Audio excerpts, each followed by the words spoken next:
Kesimpulan saya, Mimika Papua bisa membaca jalan pikiran Jakarta, tapi Jakarta tidak memahami jalan pikiran Papua.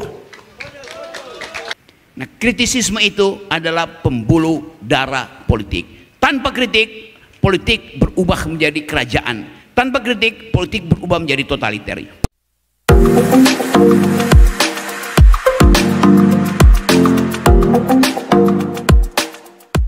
Kita langsung masuk ke sesi yang kedua ya. Sesi kedua ini saya hanya berikan 2 pertanyaan. Kalau bisa perempuan, oke, 1 lagi. Oke. Aduh, ini masih banyak ini. Oke, boleh, tidak apa-apa ya. Berarti perempuan tadi 1. Mana tadi yang saya bilang ya? Tadi 1, 2, 1 lagi. Mohon maaf Bapak ya, kita kasih yang anak muda karena ini momennya mereka. Jadi yang 1 lagi nih yang di depan. 3 penanya ya. Oke, mic-nya panitia silakan. Sebutkan nama, kemudian kampusnya atau organisasinya apa, dan jangan lupa pertanyaannya singkat, padat, dan jelas.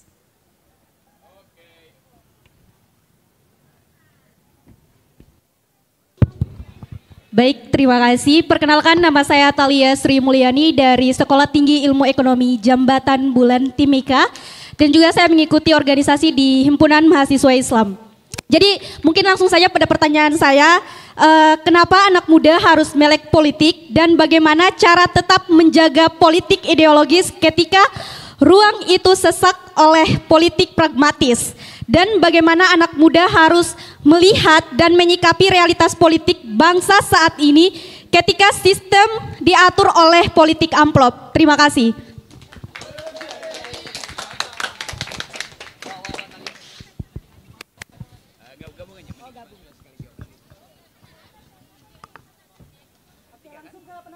Ya, langsung penanya kedua.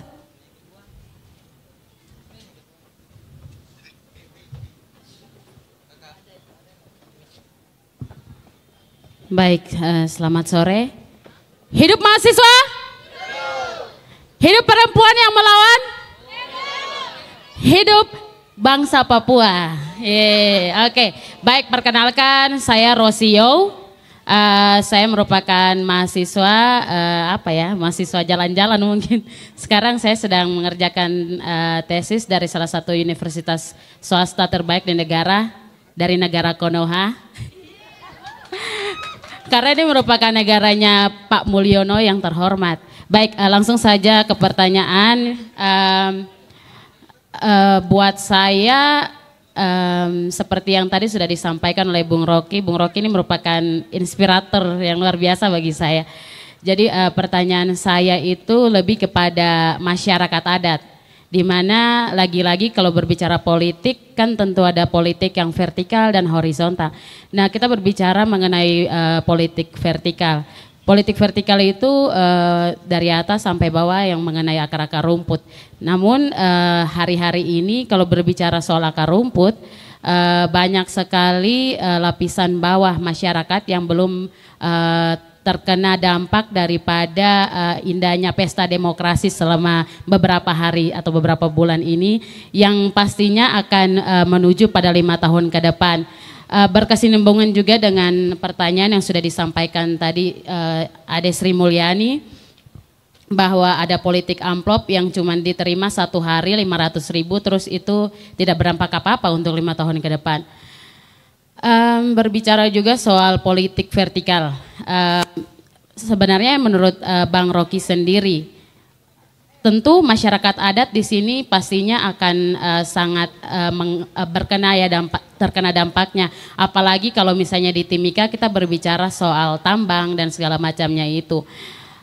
Bagaimana sih sebenarnya masyarakat adat itu mempunyai regulasi yang saat ini sebenarnya sudah ada RUU masyarakat adat, namun belum disahkan oleh para anggota parlemen yang terhormat, belum disahkan. Namun perspektif dari Abang Rocky itu sendiri seperti apa sih masyarakat adat itu mempunyai regulasi RUU yang pasti dan cocok, sedangkan RUU yang ada sendiri yang sudah sudah dirancang ini belum menyentuh hak-hak ulayat atau hak-hak yang sebenarnya diterima oleh masyarakat itu sendiri. Kemudian lagi-lagi dengan adanya pemberitaan-pemberitaan yang baru saja beredar di media sosial mengenai transmigrasi. Ya, berbicara soal transmigrasi, saya hidup dan dibesarkan oleh orang tua saya, Bapak Osilius Syau. Mungkin teman-teman ada yang tahu, kami tinggal di daerah SP3, di mana daerah SP3 itu merupakan daerah transmigrasi. Jadi saya sudah terbiasa untuk hidup dengan orang-orang yang sangat inklusif dan juga sangat heterogen. Tapi dengan adanya transmigrasi itu sendiri kan sebenarnya menjadi batu loncatan untuk para investor-investor asing masuk dan mengeruk SDA itu tadi, sedangkan SDM kita sendiri tidak diberdayakan. Menurut Bapak sebagai filsuf, sebagai pengajar yang luar biasa ini, bagaimana melihat hal itu tadi? Sedangkan transmigrasi yang diberitakan akhir-akhir ini kan transmigrasi lokal ya. Apakah lokal itu tadi hanya dari pulau ke pulau perpindahan? Atau yang di belakang-belakang sana ada mungkin kapal-kapal yang tiba-tiba sandar terus menaruh banyak penduduk-penduduk yang kita mungkin tidak tahu ya. Terus ada juga tentang KTP elektronik ya 2019 lalu ada 1 juta masyarakat adat yang tidak dapat memilih karena KTP elektronik tadi. Begitu sih sebenarnya Pak. Mungkin pertanyaannya sangat banyak dan luar biasa membingungkan. Terima kasih. Waktu saya kembalikan. Pertanyaannya dicatat. Oke, penanya yang terakhir silakan.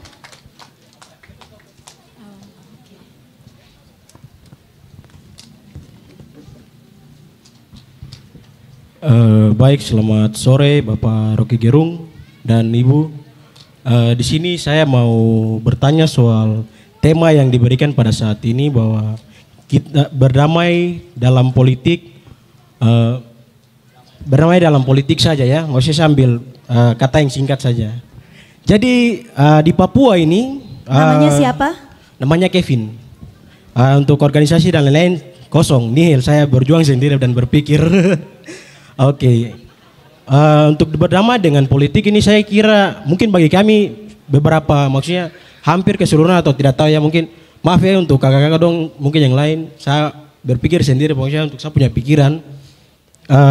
Kadang kami sebagai anak Papua, tidak orang-orang asli, itu kami kadang juga susah untuk menerima berdamai dengan politik karena begitu banyak kepentingan yang terjadi dalam Papua ini, khususnya ya Timika, tidak provinsi. Saya punya pertanyaan, menurut Bapak, apakah Bapak setuju dengan adanya jabatan diberi kepada kewenangan jabatan diberi kepada TNI Polri? Maksudnya mereka yang sudah menjabat sebagai jenderal ataupun itu, dia diberikan jabatan untuk duduki status-status sosial yang berada maksudnya di selingkup wilayah Papua, maksudnya sebagai pejabat bupati atau gubernur. Di sini menjadi satu pertanyaan kan, mengapa harus ada orang-orang seperti itu yang masuk dalam Papua ini? Apakah mereka memiliki kepentingan dan lain-lain? Kami tidak tahu. Itu permainan mereka. Di sini menjadi itu salah satu selalu menjadi saya punya pertanyaan. Mengapa harus orang-orang harus orang-orang yang punya dari latar belakang militer atau tidak pun dari kepolisian harus menjabat di Papua. Terus kami ini apa begitu? Maksudnya kita orang-orang asli Papua ini kita apa begitu? Kenapa tidak berikan saja sama kami saja begitu? Mengapa harus dari Jakarta? Sebenarnya orang Jakarta atau apa soal kita di Papua? Yang mereka tahu kan di Papua kan uang banyak. Kok gila, kita juga sudah setengah mati cari uang kok Anda seenaknya datang mau datang membawa kekuasaan di sini, maksudnya dengan seenak tangan saya, dengan balik telapak tangan itu. Mungkin itu saja, terima kasih. Baik, terima kasih ya. Saya berikan sedikit kisi-kisi soal pertanyaan-pertanyaannya. Yang pertama tadi dari Thalia melihat tentang bagaimana anak muda harus melek dengan politik, sedangkan kita lihat kondisi perpolitikan saat ini dengan adanya politik amplop dan lain-lain, bagaimana kita sebagai generasi muda untuk menyikapinya. Kemudian dari Rosio tadi, beliau ini adalah salah satu putri dari Bapak almarhum Ausilisio ya. Beliau menyampaikan pertanyaannya bagaimana kita melek politik kalau untuk masyarakat adat seperti apa? Karena ada politik vertikal di mana salah satu dampaknya pasti akan terasa oleh masyarakat adat. Nah, terus bagaimana, apakah ada regulasi untuk khusus masyarakat adat, di mana kita tahu bahwa RUU masyarakat adat sampai saat ini belum disahkan. Perspektif dari Bung Rocky Gerung seperti apa? Terkait juga dengan transmigrasi. Walaupun itu sudah ditolak ya, sudah ditolak dan kemudian sudah disampaikan oleh Menteri Transmigrasi bahwa tidak ada transmigrasi dari Pulau Jawa ke Papua misalnya, tetapi transmigrasi lokal. Mekanismenya dan dampaknya nanti seperti apa? Di mana kita tahu bahwa dengan adanya transmigrasi ini dikhawatirkan sumber daya alam kita dikeruk tetapi sumber daya manusianya tidak diberdayakan.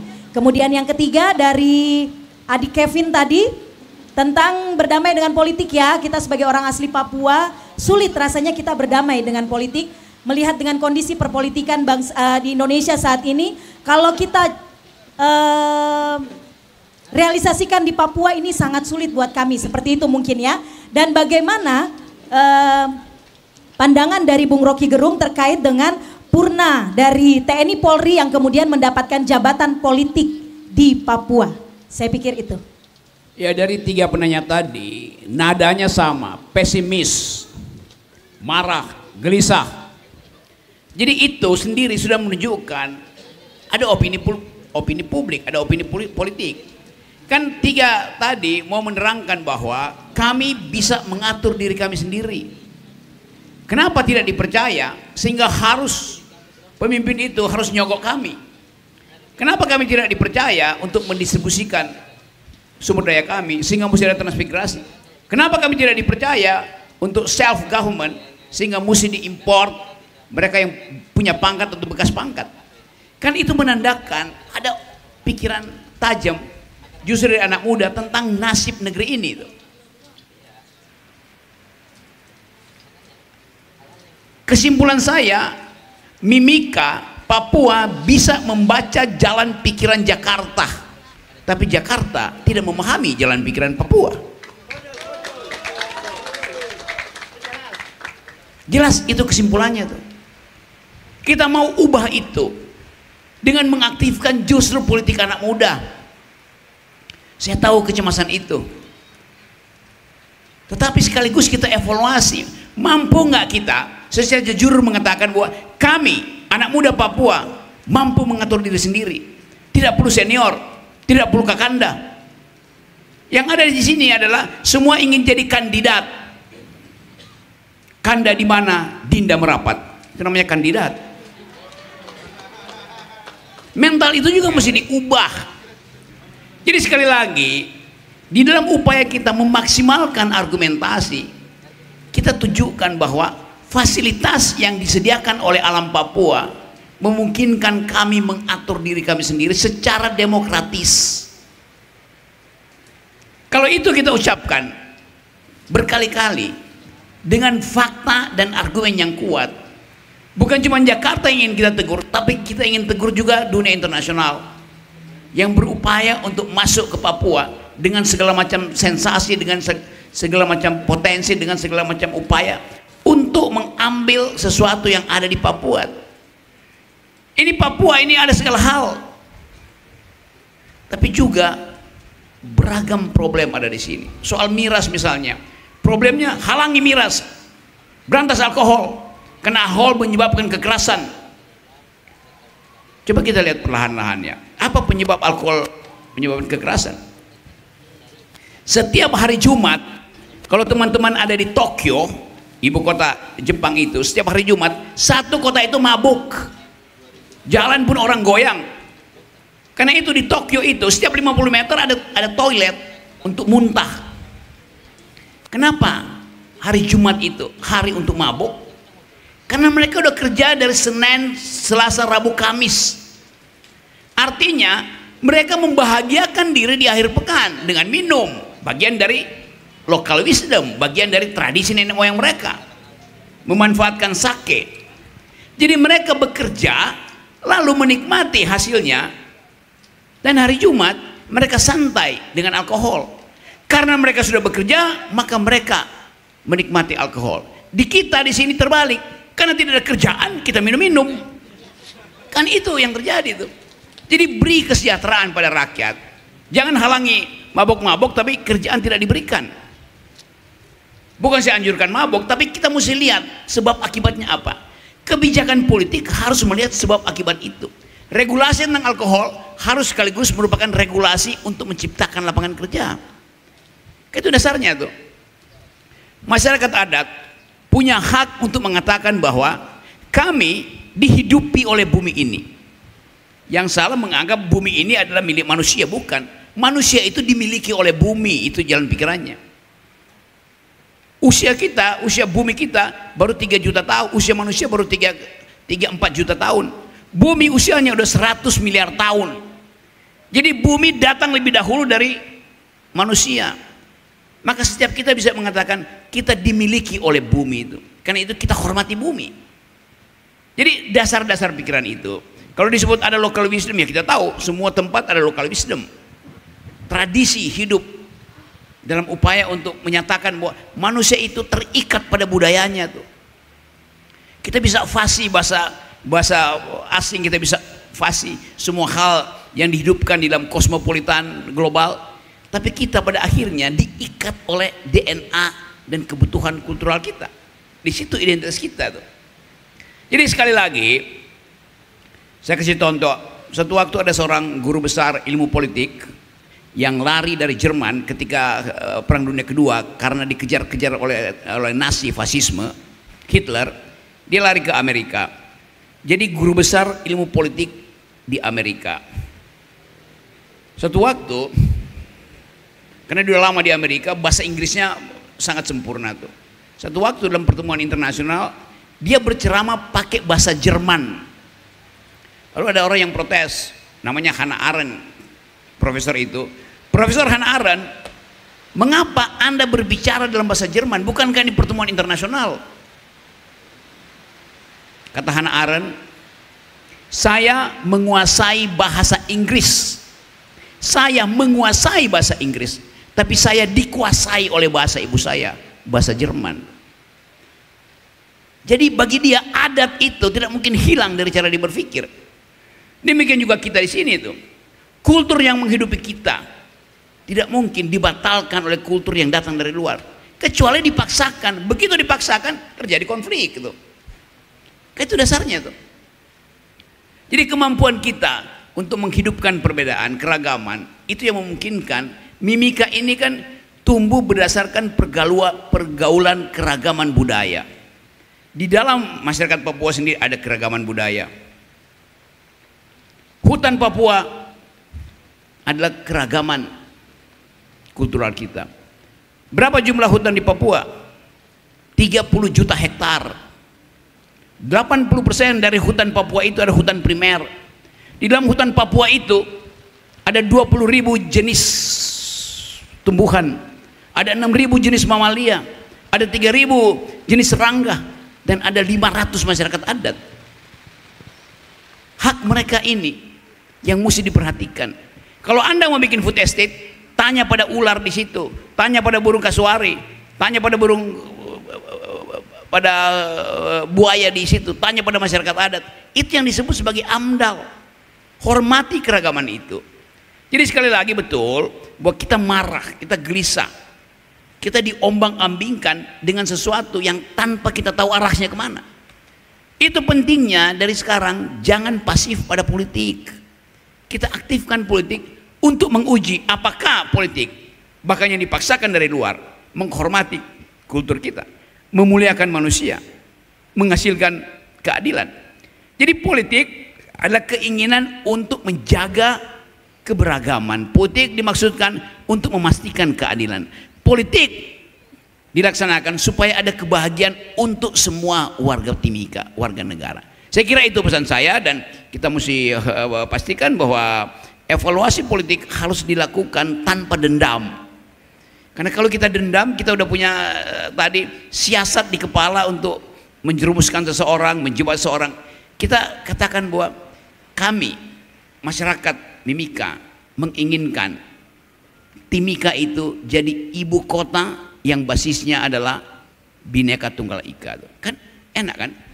Apa itu Timika? Timika artinya tim untuk menghasilkan Bhinneka Tunggal Ika. Kebinekaan itu, dasar itu yang kita inginkan, dan kemampuan itu ada di kita.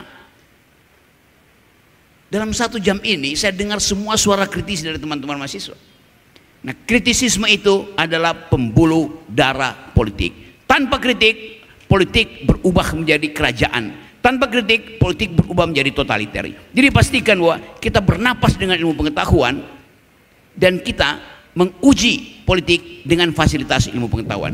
Apa yang ada di kampus? Metodologi. Apa yang ada di kampus? Kritisisme. Kita dibiasakan untuk menguji pikiran melalui paper, seminar. Hal yang sama, kita menguji pikiran politik. Jadi pastikan bahwa selalu ada pikiran kritis tumbuh dari teman-teman mahasiswa di sini. Jadi pastikan juga bahwa pikiran kritis itu harus diucapkan secara kelompok. Kalau sendiri-sendiri ya kita dianggap sebagai individu aja. Tapi saya anjurkan tadi, kalau setiap bulan ada pertemuan semacam ini, ada kesimpulan yang diucapkan melalui media sosial, itu gemetar, itu kekuasaan dari di Papua maupun Jakarta, dia gemetar karena dia tahu bahwa mereka anak-anak muda Papua sedang mengintip kami. Itu masalahnya. Jadi tunjukkan bahwa mereka setiap saat diintip oleh pikiran kritis masyarakat akademis Papua. Terima kasih.